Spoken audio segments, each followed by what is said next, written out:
What is something that in real life is far more horrific than the way it is depicted in movies? Drowning is silent. There is no screaming for help. They just quickly and silently slip underwater after a few moments of having hair in their face and kicking frantically. Hitting someone in the head to make them unconscious. The act would more likely cause brain damage or death. Yeah, concussion is no joke. All the people I know who have had one have still had to deal with the effects months, or years, later. This might not be horrifying to the extent of others' comments, but overhead welding without long sleeves fucking sucks. Movies are always showing someone welding with badass ripped sleeves and tight jeans. It literally burns you with the sparks, or molten filler metal can drip down on you, sometimes you catch on fire, and then there's the gutting sunburn from the light it makes. Don't get me started on the fumes that cause neurological problems in later years. Next time you see a welder, ask them to show you their scars. We all have good ones with stories. I know all of them seen I was wearing the right clothes and equipment and still have burns that turned into scars. Edit. I forgot the HD bacon sound paired with burning flesh smell that happens when it gets inside your ears. Apparently getting metal splinters in your eyeballs is also a thing. No sir, I don't like it. CPR. Breaking ribs is never fun. Death, animal and human. Movies and shows make it tame and almost graceful. I've only seen one death like that. Every other has smells and sounds that still haunt me to this day. Agonal breathing is so difficult to listen to. They assured us that it wasn't causing my grandma any pain, but it sounded so painful. Having to pull the plug on someone's life support.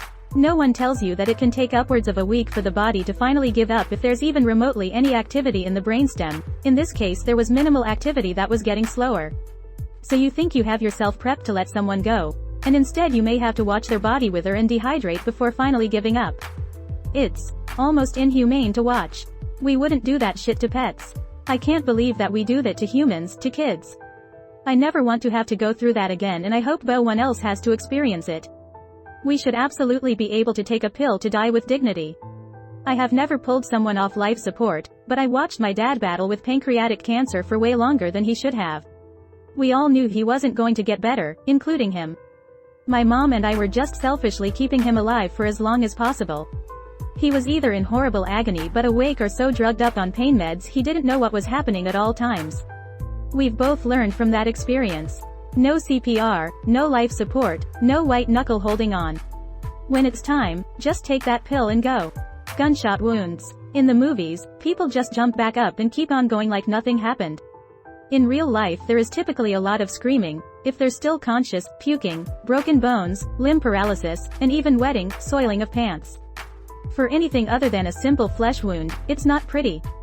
My dad was shot during a home invasion and his adrenaline allowed him to run for a few minutes after the shooter and tackle him, then he fell to the ground, couldn't get back up, and laid there in silence. Not like the movies at all, but also wasn't like how you described. It was terrifying. One thing I can say that is wrong about the movies is how the blood always pours out. My dad had no blood on him at all. Just internal. Seeing people get shot in movies now makes all of us squirm at how unrealistic it is. Edit. My bad. I know people do bleed like they do in movies, but not all bullet wounds bleed, which the movie standard of all them bleed is unrealistic in my opinion. I also was not trying to discredit Op. I know my experience was unique at it too. I would also like to add that the shock and adrenaline subdued the pain of getting shot and he didn't even feel it. He's also alive still. Work. It only lasts a few scenes in movies. And when they are there they can leave anytime and the boss or whoever just happily covers for them. And they don't even bother clocking out. Suicide by taking in a whole bottle of pills. I was a lot younger, 13 I think, so I don't remember it that clearly. I was at my friend's house when I heard a lot of banging upstairs. When I went up, I saw him clawing at his throat, choking and wheezing. I called for an ambulance, but because of traffic they couldn't make it in time. We were the only people in his house too, and I think I blanked out a lot, but it stretched out for like 8 minutes. Closest neighbors were also absent. Eventually, he started puking a lot and he was turning blue fast. His convulsions only slowed down about 2 minutes before he died. I think it depends on what drugs you take, since some are stronger and such, but he wasn't lying on the floor with a clean face, a peaceful expression, and an empty bottle of pills near his body. I've heard this from someone, that taking pills can be a very painful way to die, and often they end up ringing for help before they die as the pain is unbearable. Definitely not the peaceful passing you often see in films. Family arguments. Actually, there is one scene in the movie Sinister where the parents argue and holy shit, it's so uncomfortable and intense because it feels like I'm actually in the room with them. War. Long periods of intense boredom with a few moments of chaos. Strangling someone. I watched something that reenacted how long it takes someone to die from asphyxiation. You gotta be fucked up to be able to look someone in the eyes for that long while killing them. And the effects of chloroform. It takes quite a bit longer to render someone unconscious via inhalation than is depicted in movies and on TV. It really depends on your technique. If you're squeezing their windpipe, it will definitely take a few minutes, but if you're doing a proper blood choke and actually squeezing the arteries in the neck, you can put somebody out in seconds. You'd have to keep holding while they were unconscious to kill them, but you don't have to look into their eyes. Gonna have to go with childbirth. I'm convinced the only reason any woman has more than one kid is because their mind somehow blocks out the memories of labor and childbirth. I like to call it, Milky. Had 2 kids, each does get hazy. I can tell you that it hurt, C-section for the first, unmedicated for the second, but I would swear it wasn't unbearable and that I could easily do it again. My husband is like, are you sure that's how it was? The hormones are no joke in making it fuzzy or blurring it for a good chunk of women. Cancer. It sucks the lifeblood from not only the one who has it, but all loved ones around them. My mom recently recovered from surgery for colorectal cancer, and I am still suffering regular anxiety and nightmares about cancer and cancer-related topics. It is hell for all involved. Bullying, domestic violence, overdosing, finding somebody dead, grief, being alone, sometimes you don't heal. St. Patrick's Day of 2019, we found my aunt dead in her house. She had been that way for several days. I will never ever forget it. I don't think I'll ever fully recover either. Car crashes. Also getting hit by a car. I was lucky enough to walk away.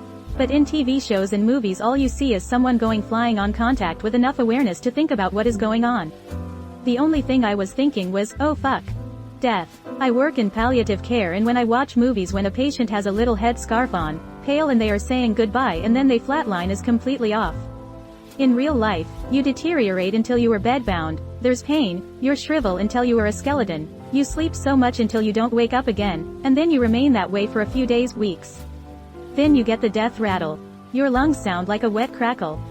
Then the family will be visiting for that long time until one time they notice that their loved one has stopped breathing.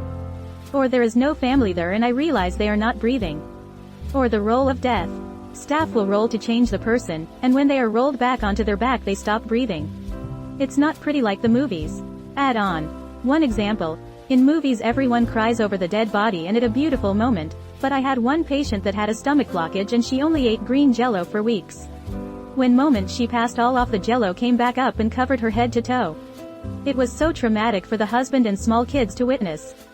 We quickly went in, cleaned her up and brought the family back in, but I will never forget that family. I had to have one of my cats put down, and went to a local vet that was very sensitive about such things. They had a nice sitting room with comforting lighting and a couch that you could sit on with your pet while they administered the injection. They gave her the shot and she died, and I was overwrought and tried to pick her up and hold her, and her relaxed bowels poured diarrhea all over me. I won't say it was traumatic, but it certainly sobered me up. Digging the hole and burying something or someone you love by yourself. After burying a dog, I feel for those who have had to bury a loved one. For one thing, the body is bloated and stiff and smelly and oozing. For another, you're heartbroken while burying this stiff, smelly, bloated, oozing body you love. I buried my dog a few years ago, and I didn't have a bloated, smelly, oozing body. However, I did it really quick, like as soon as she died, and also my dog was wrapped in cloth, so maybe that's why. I'm sorry your experience was so bad. Snapping someone's neck. No, it won't instantly kill you. It'll be horrifically painful and the person will most likely survive, albeit crippled. The end result for most fast-paced movies wouldn't make much of a difference, as the place will most likely explode in 29 minutes. Hangings. In movies, it's just 2 seconds wriggling. In real life, it's minutes of torture and strangling and choking and jerking. This is absolutely true. I walked in on my husband hanging himself. I managed to get to him and get his head out of the rope, but it was one of the more terrifying things I've ever seen. He survived and is much better after a good hospital stay. Getting stabbed. In my case, the blade was super sharp, so I didn't even feel it go in. 6 inches. I sure as hell felt it come out. It doesn't bleed much unless it hits something or you're stabbed repeatedly. Either way, fuck that. I do not recommend. Sharp knives don't hurt going in, but it tears stuff as it goes out, and starts to bleed because there's nothing there holding the blood in. Making a phone call. Receiving a phone call. If it's not text, it's usually bad news. The sound of gunfire at close range. When someone shoots a large caliber gun in the same room or in a car, if you don't have hearing protection, you'll be unable to hear for a while and the damage could be permanent. Movies get this wrong all the time. MAWP. MAWP. Shotguns. Unfortunately, I found out they don't just fall over, they kinda explode into mice meat. You found out? PTSD. I can't express how frustrating it is to see that the people we've grown up seeing in books and movies experience horrible things and then be 100% fine afterwards. It happens that people are fine after trauma, but sometimes they aren't, and people rarely ever see that. The other thing about PTSD is that people don't understand that there isn't some exclusive set of conditions to be met that can cause it. It's not exclusive to sexual assault or warfare or even situations where lives are lost or endangered. You can get PTSD from something you did to someone else. You can get PTSD from something you've experienced several times before without issue. You can get PTSD from something seemingly minor, even if you've endured other things most people would be traumatized by.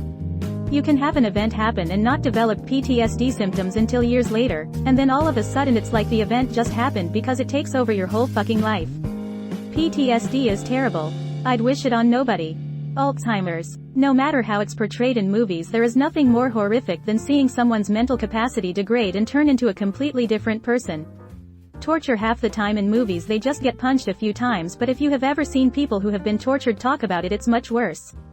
A resistance fighter in WW2 had his balls crushed, and an Australian criminal Chopper Red would catch drug dealers forcing them to tell him where their money was, and if they didn't he would cut toes off with a bolt cutter or touch the bottom of their feet. I am truly thankful that I live in a timer period where I'll most likely go my entire life without ever being tortured. Some of the ways people have been tortured and executed throughout history are mind-numbingly cruel and brutal. Seeing a dead person in the daylight. The skin changes so quickly. Seeing a dead person anytime. It's not them anymore. It's just a body. Mental health problems. I am sick of 13 Reasons Why and other shows like it depicting it like it's some romantic tragedy. No, this shit fucking sucks. Being medicated and going to regular therapy just to feel emotions at all is draining on the mind and the wallet. A severe asthma attack. Being fully conscious while not being able to get over 10% of the oxygen you usually do is very, very scary. It's strange, you can feel every individual part of your body struggle as you're unable to breathe, and the pain in your lungs feels like a stab wound. And my God, never look in a mirror during an asthma attack. You never want to see yourself struggle to survive. Just about any injury. Movies. Protagonist gets shot, cut, burned, just beaten and manages to power through to save the day. Real life. Oh God, I stubbed my toe, I don't think I can go to work today. Rape. I can't watch most rape scenes in movies, TV. Not because it's too graphic, but because most of the time it's shot like a porno, and that's what grosses me out. Cleaning up after sex. They never search for tissues in movies. And in real life, even if you are smart and prepare it next to the scene, it's always out of reach. Jumping, falling through windows, glass. In movies people did this pretty casually as a cool stunt. In reality, glass shards are incredibly sharp, and by smashing through it with your body you are causing large heavy shards of it to drop down on you like a damn guillotine. The larger the window the worse it will be. I was at a party where a guy jumped through a ground floor window onto grass once. He'd been drinking and thought it would look cool, and he did not get back up. He rolled around in agony while people tried to patch him up until the ambulance arrived. I always picture him every time someone just casually leaps or is thrown through a window in movies, and imagine the whole film stopping while the hero just rolls around screaming and bleeding out. Edit. I am sure some people have been fortunate enough to achieve this without significant injury, but the odds are not in your favor, unless you found some sugar glass. Choking someone in real life isn't exactly the 5 seconds of struggle then passing out that movies show it to be. Yes. And the aftermath of being strangled is horrific. The neck muscles swell up, making it hard to turn your head from side to side. It's very painful for about 2 weeks. Me reading these. What the fuck, Reddit? Why do you know about these things? Many people experience these things with their own eyes. Getting shot, especially getting shot and living. I've been shot twice. The first time was with an old, poorly packed load from a 12 gauge. It still fucked my shoulder blade up. It was disgusting, like being in a David Cronenberg flick. And 12 years later, it still isn't 100% right. The second time was like being punched with a hot iron in the calf. I went down immediately. I thought I'd been bitten by a copperhead. And the muscle in my calf now just isn't right. And it won't ever be. The movies, if you're the protagonist, you just keep on going with only minor complaints. Not so in real life. That's an above average number of punches on your getting shot card. Is that occupational hazard or luck? Having a mental disability. Every minute of every day is a struggle. When anxiety is portrayed as, I just can't go outside today, hold me babe, instead of, I am shaking and crying and if one person comes near me I'm screaming, or depression as, I am sitting in a sweater holding teas and staring out the window frowning, instead of, my room looks like it belongs on hoarders, I haven't showed in 2 weeks, and have eaten absolutely nothing nutritional, or OCD is, my pens are lined up and my house is clean, rather than, I've been doing this thing for 4 hours and I am so tired and hungry but I can't stop. What I'm doing. Something bad will happen if I stop. I didn't click the light 4 times. It's not off. I see it's off, and it's dark, but it's not off. I have to get up to flick it 4 times. No, that click wasn't good. That was timed wrong. Wait, was that 5 times? My cat mode, I have to start over. Or ADHD is, lol, I'm the class clown and just can't sit still, instead of, I am trying to work but I keep stating off into space. Wait, what was I just thinking about? God, I can't remember. Random thing about hyperfix action, what was I thinking about? IDK, I wonder if old classmate remembers me. I know way too much about hyperfixation. Oh wait, no I don't, I forgot it. What was I meant to do? I'm not lazy, I am trying. Wait, what did you say? Dead bodies. In movies, they either use a prop or a living person who's playing dead. Neither of these accurately portray what corpses actually look like when they are touched or moved. I've never seen a dead body IRL, it was only when I watched a documentary with footage of the Holocaust that I saw the difference. The sight of real corpses is so awful, it's hard to even describe, but it felt similar to the uncanny valley feeling. The brain just kinda goes, get out now. An emo, maybe this was the origin of the uncanny valley effect, where we fear things that look human but don't move human, as an instinct to keep us away from any human corpses we might find. A bit of a divergence, but I was riding my bike once, and I stopped at a kid's playground for a drink break. While I did that, I watched this bird that was hanging around in the area, and I watched it just fly around in circles around the playground for some reason. Then it flew at high speed towards one of the poles the swing set was hanging off of, and it burst into feathers and died. I didn't dare touch it for a while, both because I have a paranoia of getting something bad from contact with a wild animal, and I just couldn't register the fact that this thing used to be alive less than a minute ago. And on top of that there was just the question of asterisk. Why? Asterisk. I eventually decided to kick it off into some tall grass after it stopped twitching asterisk. God, that was unsettling. Asterisk, so kids didn't have to see the thing. At least in films you have the subconscious knowledge that it's just a prop, or a pretender. In real life though, that thing is just there. It used to be alive recently, but now it's dead and you don't know what to do about it. I can't imagine coming across a fresh human corpse one day. Being cheated on by the person you thought would be your love, friend, partner till death. Thank you so much for watching and have a good day.